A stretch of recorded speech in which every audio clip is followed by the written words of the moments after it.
If you spent any time learning about web accessibility, you've probably heard of a screen reader. But what exactly is a screen reader and how do they work? A screen reader is a type of assistive technology that is installed on your device. When surfing the web, its main function is to read the contents of the page. It does this primarily by reading the content that currently has focus with the keyboard. However, you can simply read all of the contents of the page if you want to. If you are on a Windows computer, the most popular screen reader is JAWS, for it is quite expensive at around $1,000. However, there is a free screen reader called NVDA that you can download and use in pretty much the same way. If you are like me and have a Mac, you can use VoiceOver, which is built into the OS, so you don't have to worry about downloading it or setting it up. Now that you know the basics of what a screen reader is, let's do a demo. On a Mac, our only option is VoiceOver, so that is what we are going to use. One thing to keep in mind is that VoiceOver is designed to work with Safari, so that should be your browser of choice. If this is your first time using VoiceOver, it is important that you open the settings in Safari and go to the Advanced tab. In there, you want to check the checkbox that says press tab to highlight each item on the web page. If you don't check this, you aren't going to be able to access all of the content on the page with the screen reader. Next, we want to open System Settings, click on Accessibility, then click VoiceOver. Then you want to open the VoiceOver utility. Once that is opened, click on the speech and adjust the speed. I think the default is about 75, but if you want to set it to around 35, it will be a lot easier to understand. You can now close the VoiceOver utility. Now you can turn VoiceOver on, click the switch, and it will start talking. You can press Control at any point and it will stop. Now we want to explore our page. What you do is press tab and listen to what the screen reader says. Does what it says match what you can see? Now tap around the page and listen to all the buttons and links.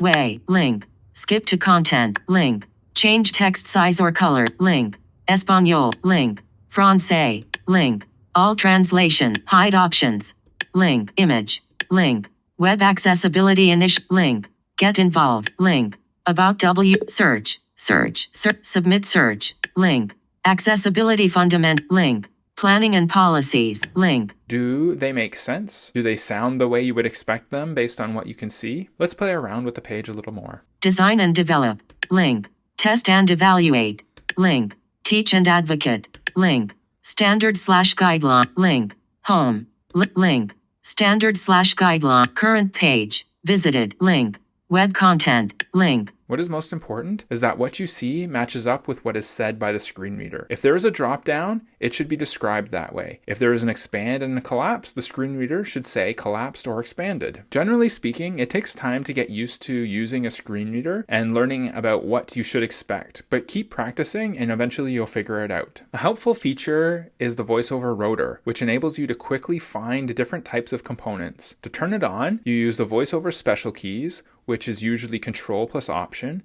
and the U key. This will open a menu and it will announce what content it is navigating by. You can navigate by headings, links, landmarks, and form elements. If you want to close it, you can press Escape. This is a good tool to check out different types of elements on the page. It can also help you quickly look over the heading structure and get a sense of the structure and organization of the page. You can also use Command plus F5 to turn on and off VoiceOver. This is the quickest and easiest way to do it. VoiceOver on Safari. Accessibility fundamentals of VoiceOver off. So it's worth getting used to doing. Now that you know what a screen reader is and have seen how they function, let's quickly go over how they work. A screen reader transverses or moves through the accessibility tree, which is a combination of the DOM and the associated ARIA and other accessibility enhancements. As you press tab, you move through the interactive elements and the associated information is announced by the screen reader. This includes information about what the element is, like a button, its labels, if it's a submit, and other additional information if it is associated with the element, like an error message potentially. Screen readers are a critical tool for accessibility testing, so it is important that you take some time to get used to using one of them. If you have any questions about screen readers or web accessibility, let me know in the comments below. Thanks for watching, and if you found this helpful, click that like button and subscribe for more content like this.